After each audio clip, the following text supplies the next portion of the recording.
Bonne journée sur Radio Corse Internationale et Télépaèse, en ce jeudi 4 juillet. Et on va souhaiter une très très bonne fête à tous les Florents. Bonjour, salut à tous.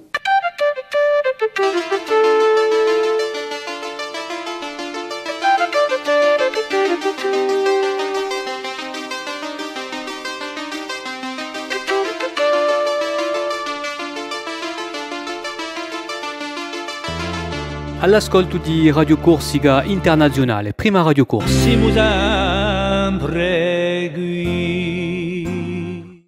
Et c'est parti pour passer un petit moment ensemble dans cette matinée matinale sur Radio Corse Internationale et Télépaèse. Vous allez pouvoir retrouver dans un petit moment Philippe Jam qui prépare nos informations et la météo de ce jour. Et puis bien sûr l'ensemble des rubriques habituelles. Voilà, et pour démarrer cette matinée, nous démarrons avec Marie-Ange Geronimi, avec ses dictons e piccoli giri in tasti paesi di Corsica. Salut a tutti e benvenuti dunque a sta mattinale di RCI. E oggi bultiamo appena in l'Alto i Gasacconi e parliamo appena di un paese di l'Olmu, bello paese. A una trentina di chilometri da Bastia, Olmu ha spesso battuto i dormanti di Aguara. Somu si vide a testimonianza di Avontana di Mori e vistighe di due castelli alzati da Giuige della Rocca, o Castellari e o Castelluccio, e i ricordi stampati in mente di lotte contro i genuesi. Eccone uno. Guidato da un pastore lui paese, San Piero Gorsu ha teso un'imboscata ai genuesi che alibruavano a Passagolo. Avvisatevi che poco tempo dopo il paese fu saccheggiato, che i genuesi si sono vendicati, non potevano lasciare passare l'affronto, capiteva. Qualche anno dopo, gli abitanti hanno provato di mandare via i tedeschi alleati ai genuesi e che si volevano rubare e bruiste dei paesani. E hanno tombato uso tenente. Olmu fu bruciato usano dalle truppe genuesi di Stefano Doria. A lotta di corsi contro i genuesi ha regato in noi drammi familiari che sono firmati un bel pezzo in la memoria ai paesi. Qualche sia se ne ricorda oggi è un laso mica, bibalise radio con so mica quella da sua domanda. Allora, una zidella io paese, che aveva un fratello e due sorelle, era promessa ad un ufficiale corso che lavorava appena sotto per i genuesi, faceva spia. Ada il matrimonio era stata scelta, ma il fratello di Azidella fu assassinato. Hanno subito pensato all'ufficiale, fu accusato di aver possuto assicurarsi alla cittadina di un patrimonio di sua promessa sposa. Il tipo era già in cattiva posizione quando hanno scoperto che lo lavorava per l'armata genuese. Prima che la giustizia possa intervenire e senza alcuna forma di processo, e tre sorelle l'hanno diappo, l'hanno scappato e il tipo è stato esposto una settimana in una mangiatoia di piazza del paese. Allora, chi ne pensate di tre parche olmigiane? À demain. Marie-Ange, nous la retrouverons demain, bien sûr, sur Télépaèse et sur Radio Corse Internationale. On poursuit avec l'horoscope de ce jeudi.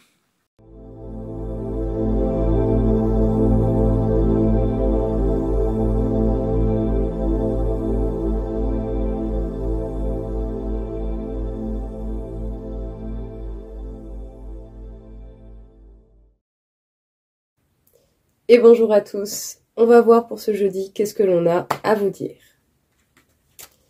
Les béliers, la chance vous accompagne, mais attention à d'éventuels coups de stress. Les taureaux, votre persévérance sera au rendez-vous, mais n'oubliez pas pour autant de profiter avec vos proches. Les gémeaux, votre journée rime avec évolution et avancée, étape par étape, et c'est bien ça qui fait que les choses peuvent réussir.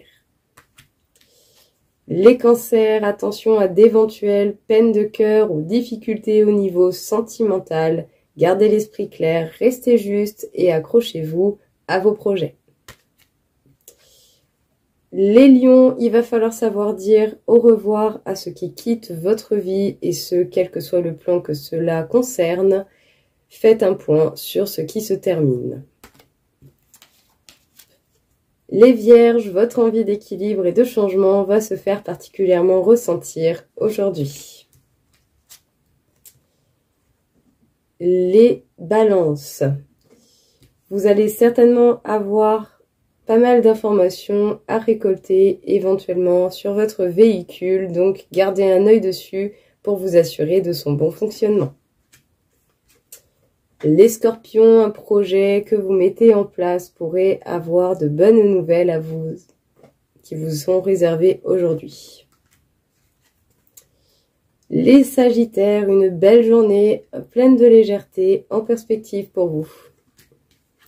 Les Capricornes, vous cherchez à vous fixer de nouveaux objectifs, ne négligez pas votre repos pour autant, car cela pourrait même impacter votre vie sentimentale si vous êtes un petit peu trop sur les nerfs. Les Verseaux, ne donnez pas une valeur trop importante aux commentaires qui ne font pas partie des gens qui vous sont proches. Chacun a le droit d'avoir un avis, mais tout dépend de la valeur que vous donnez aux mots des autres. Les Poissons, ne partagez pas vos idées avec n'importe qui. Vous pourriez avoir des personnes pas si honnêtes que ça avec vous. Gardez vos idées pour vous. Je vous souhaite une belle journée et je vous dis à demain.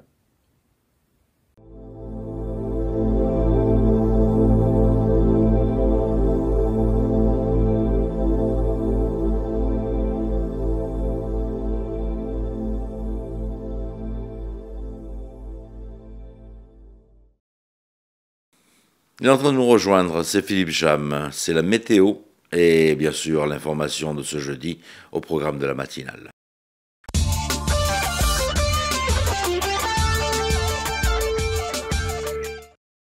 Bonjour Auguste, bonjour à toutes et bonjour à tous. Le temps sera bien ensoleillé aujourd'hui, hormis quelques passages nuageux en tout début de matinée sur le nord de l'île. Le vent sera faible. Les maximales seront en légère hausse. Elles se situeront entre 25 et 28 degrés du bord de mer vers le centre de l'île.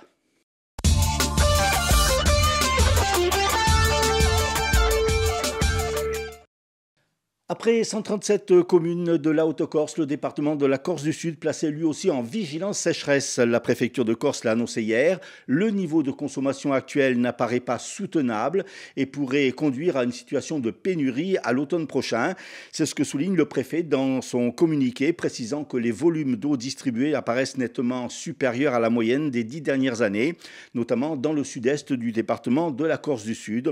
Aussi, des mesures ont-elles été prises, avec notamment l'interdiction de tout arrosage par aspersion des espaces verts et des cultures entre 11h et 18h, interdiction du lavage de véhicules, bateaux et engins nautiques chez les particuliers, interdiction également de remplissage et vidange des piscines individuelles, sauf au premier remplissage ou une remise à niveau.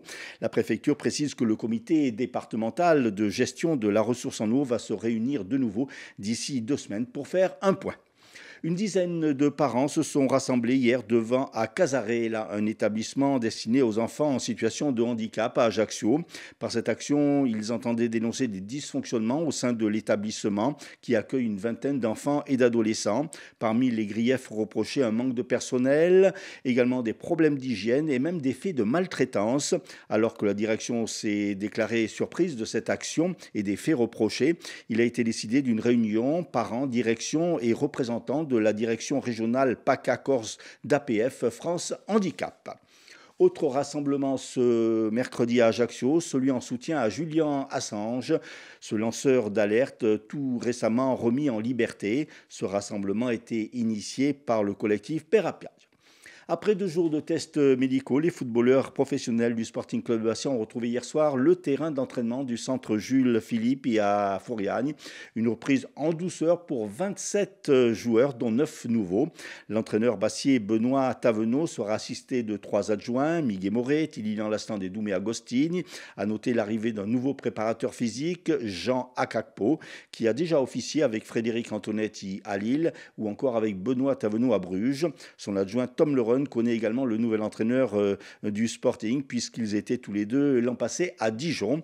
Durant cette préparation de la saison 2024-2025 de Ligue 2, les joueurs seront en stage de 2 jours, la semaine prochaine à Ascq et également une semaine à Aix-les-Bains à la fin de ce mois de juillet. D'ici la reprise du championnat, une demi-douzaine de matchs amicaux sont également prévus. Départ ce soir vers 23h de l'édition 2024 de l'Ultra Trail di Corsica. Ils seront 550 à y participer et à affronter les 110 km du parcours comportant un dénivelé positif de quelques 7200 mètres. Un Ultra Trail qui comprend également le trail de la Restonica à 68 km, celui du Tavignano 32 km ou encore Giro Tombone 17 km. Une marche est également organisée samedi matin au profit de l'association Aspartera, soit un total de 2900 participants sur tous ces trails, des participants venus de plusieurs pays.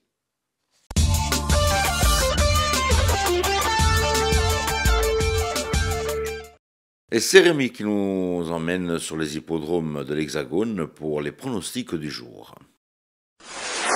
Les pronostics hippiques de Rémi sur Radio Corse International. Bonjour à tous, ce jeudi, dans les bons coups du jour, nous serons sur l'hippodrome de Longchamp pour le Quintet. Je vais y retenir le numéro 12, Amorcita, qui ne devrait pas sortir des 3 premiers. Passons à la réunion de Pornichet, où dans la 3e, le 10, Iléo Piergy devrait lutter pour la victoire, tout comme dans la 5e, le numéro 16, Kisco de Faël. Bon jeu à tous. La petite rubrique du jour sur Télépaèse et Radio Corse International. Je dis ça, je dis rien. C'est la séquence d'André Casabianca.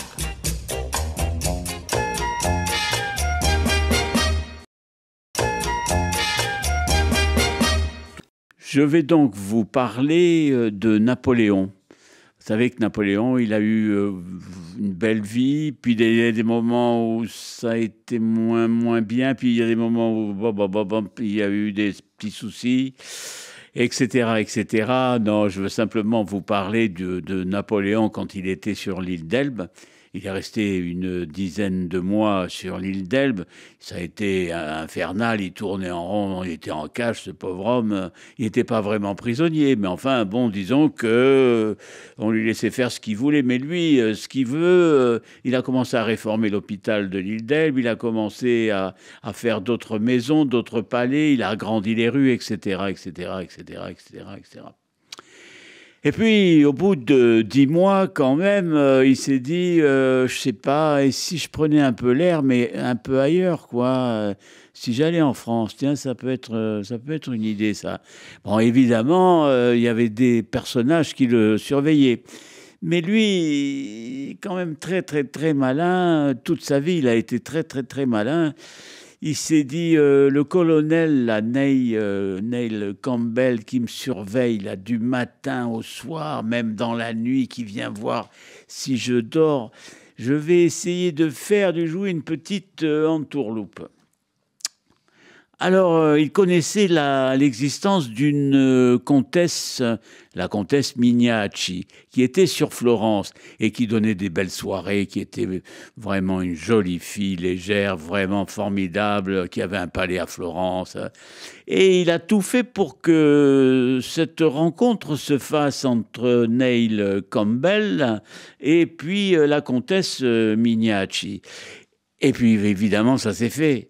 Mais il se trouve, vraiment heureusement pour Napoléon, c'est que le colonel est tombé amoureux. Mais alors, attention, c'était torride. Il ne pouvait plus se passer d'elle. Alors Napoléon, au bout d'un moment, organisait une petite fête. On peut dire même une grande fête, parce que sa sœur Pauline avait organisé une fête au théâtre de l'île d'Elbe. Et là, il y avait 200 personnes. C'était une sorte de grosse fête. Et qu'est-ce qu'il a fait, Napoléon ? Eh bien, il en a profité pour s'en aller. tout le monde s'amuse, tout le monde joue. Eh ben moi, qu'est-ce que je fais? Vous voyez le bateau qui est là? Eh ben je le prends avec mes hommes et je vais directement en France.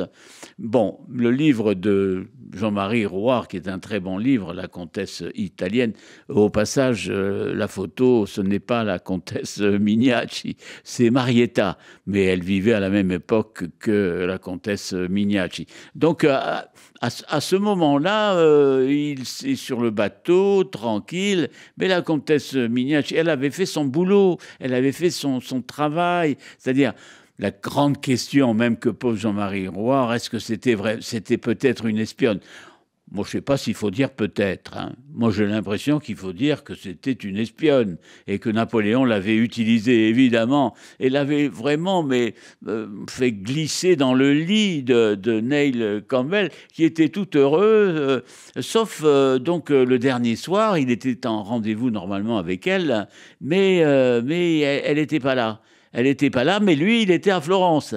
Et l'autre, il était sur l'île d'Elbe. Et donc, et je le répète, il a dit il est tombé dans le piège, mon fameux colonel. Et donc, Napoléon s'est échappé avec beaucoup d'hommes. Et il a été de nouveau empereur. Donc, c'est formidable. Il avait donc, comme je disais tout à l'heure, des moments mauvais, des mauvais moments, des belles journées sur l'île d'Elbe. Mais là, quand même, il faut reconnaître que c'est un coup qui est quand même pas mal, mais qui est digne d'un empereur, ça, il faut le reconnaître. Donc, tout le livre de Jean-Marie Rouart parle surtout, évidemment, de la comtesse, mais aussi de Napoléon sur l'île d'Elbe.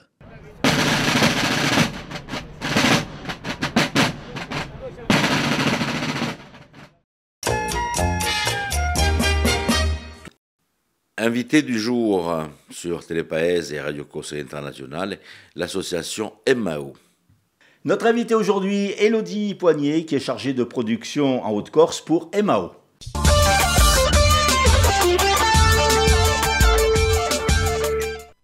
Élodie Poignet, bonjour. Bonjour. Bienvenue dans notre studio. Alors, on va parler tout d'abord de cette association, de cette entreprise Emao.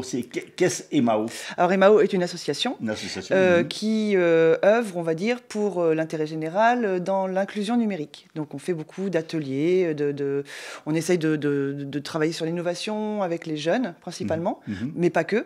Mais en tout cas, moi, sur la Haute-Corse, c'est beaucoup de projets qui sont faits en général avec le contrat de ville de l'agglomération de Bastia, avec les cités éducatives pour l'éducation au numérique des jeunes. Alors, Emao, j'allais dire surtout, mais c'est principalement, il y a Bastia Ville Digital qui est un peu l'événement phare de la saison. L'événement phare d'Emao, c'est en Haute-Corse, Bastia Ville Digital, et en Corse du Sud, quartier numérique à Ajaccio.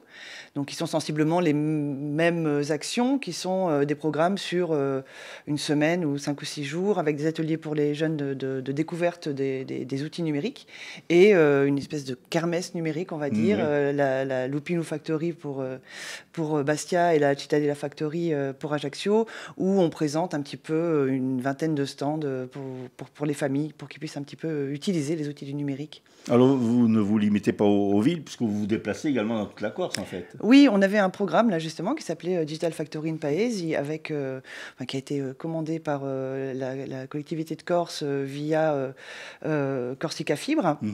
Et donc, on a fait des journées du numérique dans les 17 communautés de communes de Corse. Et on a terminé samedi dernier à Lourdes, et c'était une belle édition. Et ça fait 1 an et demi qu'on est un samedi par mois dans une commune. Alors, juste avant les vacances, parce que vous avez le droit à vacances, il y a cette opération Mémoire vivante, récits photographiques et sonores. Ça va se passer donc du 8 au 10 juillet au local associatif Saint-Antoine à Bastia. En quoi ça va consister exactement? Alors, Mémoire vivante, c'est une action qu'on mène depuis 2019, je pense, où en fait on fait travailler les jeunes, un petit peu quand même, où on leur apprend à manier un appareil photo numérique, pour faire de la prise de son aussi. Et ces jeunes, une fois qu'ils sont initiés, vont dans le quartier avec une personne mémoire qui est dans le quartier depuis longtemps et qui parle de comment était le quartier avant. Donc on en a fait 13, là ce sera le 14e, et on a fait tous les quartiers prioritaires de la ville en fait. Et comme Saint-Antoine est le nouveau quartier prioritaire de la ville avec San Gaëtan, là cette année on fait donc Saint-Antoine. Donc en fait, c'est raconter un peu l'histoire du quartier, c'est ça? Tout à fait. Avec les outils numériques de maintenant. Tout à fait. Et à travers le regard d'une personne mémoire qui est senior ou pas, mais en tout cas qui habite depuis longtemps dans le quartier. Alors c'est du 8 au 10 juillet, c'est pour les jeunes de 12 à 20 ans, c'est ça? Oui, c'est ça. Donc c'est pour les jeunes, a priori, si c'est du quartier, c'est mieux, Oui, pour qu'ils redécouvrent leur quartier. Mais bon, a priori, ça peut être n'importe quelle personne, quel jeune. Alors ça passe par des stages, il y a une partie stage d'abord où on apprend à utiliser ces produits. Ouais, en fait ce sont 5 demi-journées. Donc la première demi-journée justement c'est l'initiation à la prise de son, à la prise de photos avec les outils numériques. Donc on leur apprend un petit peu les bases, même un petit peu les bases techniques. Et puis après il y a les rencontres, enfin il y a l'écriture du fil rouge effectivement de ce récit, savoir qu'est-ce qu'on va poser comme question aux personnes mémoire. Et ensuite on rencontre les personnes mémoire et avec eux, on se balade dans le quartier et donc les jeunes prennent des photos, font une interview de la personne, etc. Je suppose que ça passe pour l'organisation, par un repérage avant, une prise de contact avec les gens du quartier. Oui. Oui, ce qui n'est pas forcément évident à Saint-Antoine, puisqu'il n'y a pas vraiment de lieu de rencontre. Enfin, il n'y a pas de bar, il n'y a pas de... Mais bon, on connaît un petit peu maintenant le quartier. Et donc là, on est en train d'essayer de recruter des jeunes, parce que c'est beaucoup plus difficile d'avoir des jeunes. On a des très jeunes, mais entre 12 et 20 ans, on n'en a pas beaucoup. Donc on essaie de recruter des jeunes, là, en ce moment. Alors le but, c'est de réaliser un petit film, c'est ça, qui ensuite sera diffusé? Alors c'est un petit film, en gros, qui fait entre 4 et 8 minutes. Ça dépendra de la matière qu'on aura, puisque donc le dernier matin, les jeunes vont justement faire le tri avec les photos, avec le son, voir être un petit peu initiés aussi au montage. Et donc, je ne me rappelle plus la question. La question, c'était qu'il y aura une restitution. Oui, donc en fait, donc là, le film va être monté avec les jeunes, et puis surtout après par les intervenants. Et ensuite, il y aura une restitution début septembre dans le quartier, où on projettera le film et on fera aussi les portraits des habitants, le portrait du quartier sur des bâches qu'on mettra comme une espèce de fil d'Ariane entre le SPAR, on va dire, et pour mener jusqu'au local associatif. Un petit sentier. Un petit sentier, oui. Et sur lesquels donc il y aura des photos, compris les jeunes, et un petit QR code qui pourra ramener à un petit passage, une petite anecdote, voilà. Alors c'est pas la première opération de mémoire vivante que vous faites, vous l'avez dit que vous l'avez fait dans plusieurs quartiers. Quels ont été un petit peu les retours? C'est vraiment quelque chose qui plaît, parce que déjà c'est un regard neuf, même si c'est un regard, on va dire, sur le passé, mais c'est quand même un regard neuf, puisque c'est pas une vidéo, ce sont des photos, ce sont les jeunes qui prennent les photos. En général, ils s'en sortent très bien, ils ont quand même... il y en a quelques-uns qui ont vraiment l'œil, c'est assez marrant. Et puis le rapport entre ces personnes mémoire et les jeunes, donc intergénérationnel, c'est vraiment intéressant parce qu'il y a vraiment quelque chose de l'ordre de la transmission. Oui, et c'est vrai qu'on les écoute assez peu, ces personnes finalement mémoire. Sur leur quartier en tout cas. Et là, on leur laisse libre cours à transmettre ce qu'ils ont envie de transmettre. Alors effectivement, c'est quelque chose de complètement subjectif. C'est pas l'histoire du quartier, mais c'est leur histoire du quartier.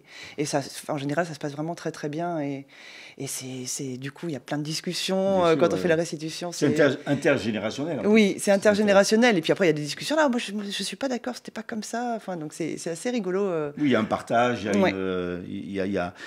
Il y a des rencontres. Alors, ce mémoire vivante, donc récit photographique et sonore, ça sera du 8 au 10 juillet au local associatif de Saint-Antoine. Qu'est-ce que vous faites pour les adultes et les seniors? Parce que souvent, les seniors ont un petit peu de mal avec le numérique. Il y a des actions de MAO pour les seniors? Alors, spécifiquement pour les seniors, non. Mais on a quand même... on a un conseiller numérique au sein des MAO. Et donc, notre conseiller numérique intervient auprès des personnes qui le demandent, qui en ont besoin, justement pour l'accès à Internet, créer une boîte mail, enfin tout ça.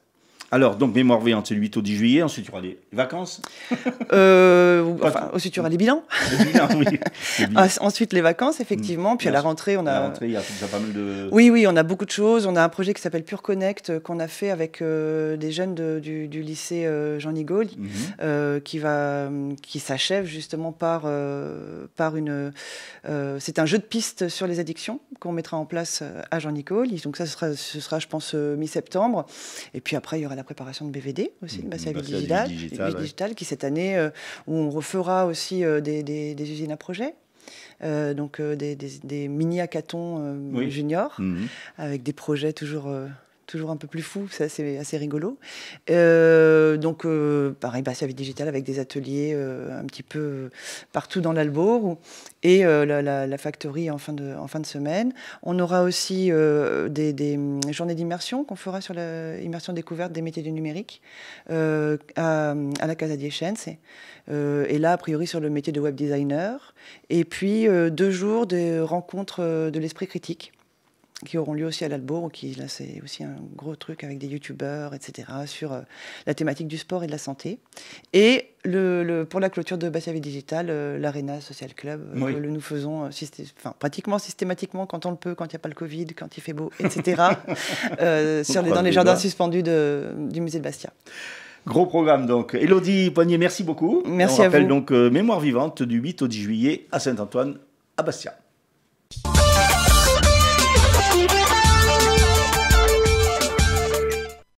Merci à nos invités et on retrouve les titres de l'information toujours avec Philippe Cham. Après 137 communes de la Haute-Corse, le département de la Corse du Sud, placé lui aussi en vigilance sécheresse, la préfecture de Corse l'a annoncé hier, des mesures de restriction ont été prises. Et puis une dizaine de parents se sont rassemblés hier devant à Casarel, un établissement destiné aux enfants en situation de handicap, à Ajaccio, dénonçant les dysfonctionnements au sein de l'Institut. Et puis après 2 jours de tests médicaux, les footballeurs professionnels du Sporting Club de Bastia ont retrouvé hier le terrain de l'entraînement du centre Jules Philippe et à l'Igesa. Une reprise en douceur pour 27 joueurs, dont 9 nouveaux. Météo, du soleil malgré quelques nuages en matinée sur le nord de l'île. Ringraziabile è passato qualche piccola stonda con noi questa mattinale, stamane. On vous remercie d'avoir passé un petit moment en notre compagnie ce matin. Rendez-vous demain matin, même heure, même antenne. Et puis, bien sûr, on vous souhaite de passer une bonne journée. Le soleil sera peut-être au rendez-vous sur toute la Corse. Profitez-en. Tenete forte, vi dico a domani e vi bacio. Bonjour, salut à tous.